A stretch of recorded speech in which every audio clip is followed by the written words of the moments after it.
जय हिंद दोस्तों, स्वागत है आपका अपने YouTube चैनल मैथ मॉनिटर में। तो आज की इस वीडियो में हम लोग सीखेंगे अनुपात और समानुपात। अनुपात और समानुपात के बहुत सारे वैसे प्रश्नों को जो कि एग्जाम में बार बार पूछे जाते हैं, और इस प्रकार के जब लिखावट वाले प्रश्न आते हैं तो आप लोग के एग्जाम में बहुत ज़्यादा कन्फ्यूजन हो जाते हैं। तो आज के बाद अगर यह मेरा वीडियो शुरू से लेकर अंत तक देख लेते हैं तो इस प्रकार के प्रश्नों को आप लोग को बनाने में एग्जाम में कभी भी दिक्कत नहीं होगा। तो आप मेरे वीडियो में शुरू से लेकर अंत तक बने रहें। हाँ, अगर आप मेरे चैनल पर नए हैं तो मेरे चैनल को सब्सक्राइब करें। अगर आपको मेरा वीडियो अच्छा लगे तो एक लाइक ज़रूर करें तथा कमेंट कर मुझे यह ज़रूर बताएं कि आप लोगों को किस चैप्टर पे वीडियो चाहिए, और यह वीडियो अपने दोस्तों के साथ भी शेयर करें ताकि ये सारी जानकारी आपके दोस्तों को भी मिल सके। तो देखिए, आते हैं हम लोग अपने प्रश्न की ओर। यदि राम की आय का आधा, देखिए इस प्रकार का प्रश्न जब आता है ना तो एग्जाम में बहुत सारे स्टूडेंट इसको छोड़ देते हैं, नहीं तो बनाने की कोशिश नहीं करते हैं। लेकिन आज के बाद आप लोग एग्जाम में इसको बनाकर ही आइएगा। सबसे पहले इस प्रकार के प्रश्न को आप एक बार ध्यान से पढ़िए। यदि राम की आय का आधा, देखिए राम की आय का आधा श्याम की आय का तिहाई, ठीक है, और महेश की आय का चौथाई आपस में बराबर हो तो राम, श्याम तथा महेश की आय का अनुपात ज्ञात करें। ठीक है दोस्तों, देखिए इस प्रश्न को बनाने से पहले यहाँ पूछ क्या रहा है, राम, श्याम और महेश तीन दोस्त हैं, तीनों की आय का अनुपात ज्ञात करना है। ये हो गए राम और ये हो गए श्याम और ये हो गए महेश। ठीक है दोस्तों, अब देखिए यदि राम की आय का आधा, राम की आय का आधा, ठीक है दोस्तों देखिए राम की आय का आधा, राम की आय का आधा कर दिए, ठीक।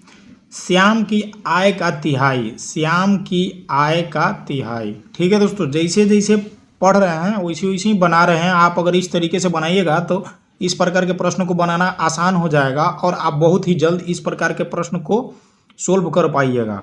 ठीक है दोस्तों, यहाँ तक आए श्याम की आय का तिहाई, श्याम की आय का तिहाई और महेश की आय का चौथाई। देखिए महेश की आय का चौथाई, ठीक है, चौथाई भाग आपस में बराबर है, यानी कि तीनों जो है आपस में बराबर है। ठीक है दोस्तों, आपस में बराबर कर दिए, बराबर है तो राम, श्याम तथा महेश की आय का अनुपात ज्ञात करें। ठीक है दोस्तों, यहाँ तक तो आप लोगों को कोई भी दिक्कत नहीं हुआ होगा। जैसे जैसे प्रश्न में बोल रहा है वैसे वैसे लिख दिया। अब देखिए अनुपात और समानुपात में, अनुपात और समानुपात में जो होता है दोनों साइड बराबर होता है एक के। ये नोट पॉइंट है, नोट पॉइंट है, एक बराबर एक होता है, यानी कि देखिए ये सभी मिलके एक भाग के बराबर है, ये सभी मिलके एक भाग के बराबर है, तो इसलिए बराबर में एक कर दिए। ठीक है दोस्तों, इसको आप याद रखिएगा। अब देखिए अब हम क्या करते हैं, इसको थोड़ा सा आप लोगों को समझाने के लिए बनाते हैं। थोड़ा लंबा जाएगा लेकिन आप अच्छे से इसको समझिएगा, इसका शॉर्ट फॉर्म भी है। देखिए अब एक और इसमें नियम जानिए कि जब सभी आपस में बराबर है तो किसी दो को आप आपस में बराबर करके लिख सकते हैं। r इंटू 1/2 बराबर s इंटू 1/3, इन दोनों को आपस में बराबर करके लिख सकते हैं। चाहे इस दोनों को आपस में बराबर करके लिख सकते हैं, चाहे इस दोनों को आपस में बराबर करके लिख सकते हैं। ठीक है दोस्तों, तो हमें 1/2 को निकालना है तो इसके बराबर करेंगे, यानी कि r इंटू 1/2 बराबर 1 कर देंगे। किसी भी दो को आपस में बराबर कर सकते हैं, इसलिए कि सभी आपस में बराबर है। ठीक है दोस्तों, अब देखिए यहाँ से क्या निकल के आएगा, r बराबर हो जाएगा 2, ठीक, तिरछा तिरछी गुणा हुआ तो r बराबर इधर जाके ये गुणा हो गया, r बराबर कितना निकल आया 2, यानी कि राम का जो भाग निकला वो दूसरा भाग निकला। ठीक है दोस्तों, अब देखिए अब फिर श्याम का निकालते हैं, s गुणे 1/3 बराबर 1 कर दिए। ठीक है दोस्तों, अब देखिए s बराबर कितना आ गया 3, श्याम की आय कितना निकल के आ गया, माने कि श्याम का जो भाग है वो कितना भाग है, तीसरा भाग है। ठीक है दोस्तों, अब इसके बाद निकालते हैं महेश। एक महेश ही बच गए हैं तो महेश का भी आय निकाल देते हैं। देखिए महेश गुणे 1/4 बराबर 1 कर दिए, तो m बराबर हो जाएगा 4। ठीक है दोस्तों, देखिए r का मान 2 आया, s का मान 3 और m का मान 4, यानी राम का राम जो है वो दो दूसर का भाग है, श्याम का तीसर का भाग और इसका चौथाई भाग।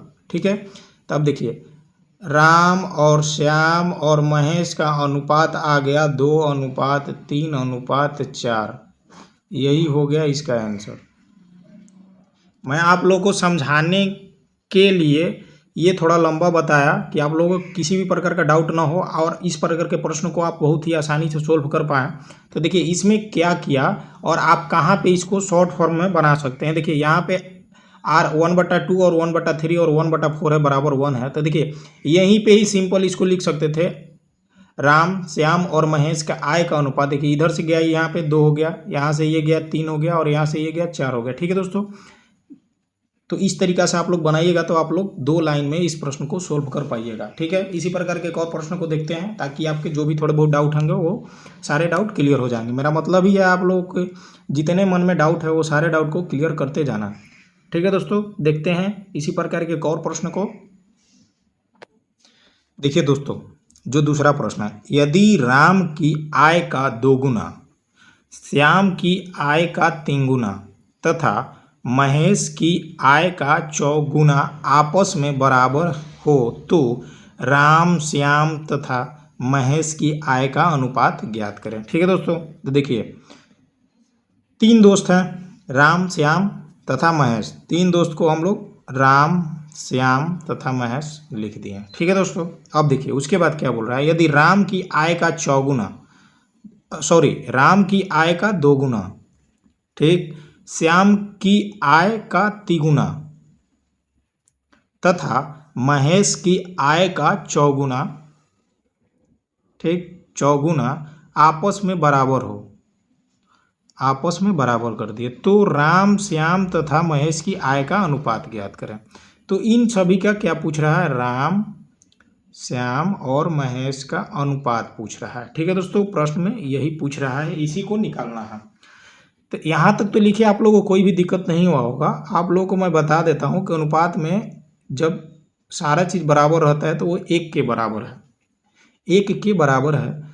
तो इन सभी में से 2 आपस में बराबर है तो R × 2 बराबर 1 कर सकते हैं। 2 आपस में बराबर है तो ठीक, R बराबर कितना हुआ 1/2। राम का भाग कितना निकला 1/2। ठीक है दोस्तों, देखिए पिछले वाले प्रश्न में और इस वाले प्रश्न में अंतर है और वह अंतर क्या है आप लोगों को मैं बताऊंगा। तो आप मेरे वीडियो में शुरू से लेकर अंत तक बने रहिए। मेरा मकसद ये आप लोगों को कम समय में ज़्यादा जानकारी देना और ज़्यादा टाइप के प्रश्नों को सोल्व कराना। तो मैं हर टाइप के प्रश्न को यहाँ पे सोल्व कराता हूँ और उसको अच्छे से आप लोगों को समझाता हूँ ताकि आप लोगों को कोई भी दिक्कत ना हो। देखिए आप अगर एक बार प्रश्न को अच्छे से समझ जाइएगा ना तो आप उसको अपने तरीके से भी सोल्व कर पाइएगा अगर उसका कॉन्सेप्ट क्लियर है तो देखिए ये तो हो गए राम जी, राम का, और श्याम का निकालते हैं। श्याम का भी यहाँ पे हम लोग लिख सकते हैं S × 3 बराबर 1, इसके बराबर है तो S बराबर हो गया 1/3। ठीक है, श्याम का भी निकल आया, श्याम का भाग कितना आया 1/3। अब महेश को देख लेते हैं, महेश × 4 बराबर हुआ 1। ठीक है दोस्तों, तो M बराबर हो गया 1/4। ठीक है, देखिए यहाँ पे RSM राम श्याम और महेश का भाग निकल आया 1/2 और 1/3 और 1/4। तो आप इसको अनुपात में लिख सकते हैं। इसको क्या कीजिएगा, अनुपात में लिख सकते हैं। इसको बड़े ही ध्यान से देखिएगा, इसमें एक और मेथड जुड़ा हुआ है। देखिए राम श्याम और महेश का अनुपात कितना आ गया, इसका अनुपात आ गया 1/2 अनुपात 1/3 अनुपात 1/4। ठीक है दोस्तों, देखिए ये तो अनुपात में आ गया लेकिन अभी भी इसका आंसर नहीं आया। अगर ऑप्शन में इस प्रकार का आंसर नहीं दिया है तो देखिए इसको जो बनाना है उसको कैसे बनाना है। देखिए सबसे पहले जब आपका बटा में आ जाए तो उसका अनुपात अभी यह सही तरीका से बना नहीं है। इसको जो बनाने का तरीका है वो उसको समझिए। देखिए सबसे पहले इन सभी का एलसीएम निकालते हैं। क्या निकालते हैं, एलसीएम जब इन सब का निकालिएगा तो कितना आ जाएगा 12। ठीक है दोस्तों, एलसीएम निकाल दिए तो कितना आ गया 12। ठीक है, अब देखिए बटा पा का जोड़ जैसे बनता है वैसे आप इसको बनाइए, बटा पा का जोड़ इसको बनाइए और देखिए यहाँ पे सभी में 12 आ जाएगा, सभी का 12 आ जाएगा, इसलिए यह 12 हट जाता है। देखिए इसका एलसीएम कितना हुआ 12, तो आप इसको लिख सकते हैं। देखिए ये हुआ 2 2 छक्के 12, 6 बार में गया, और 3 चौके 12 4 बार में गया, और 4 तिहाई 12। ये आ गया इसका रेशियो, राम श्याम और महेश का रेशियो निकल के आ गया कितना, इतना आ गया। यही हो गया इसका आंसर। ठीक है।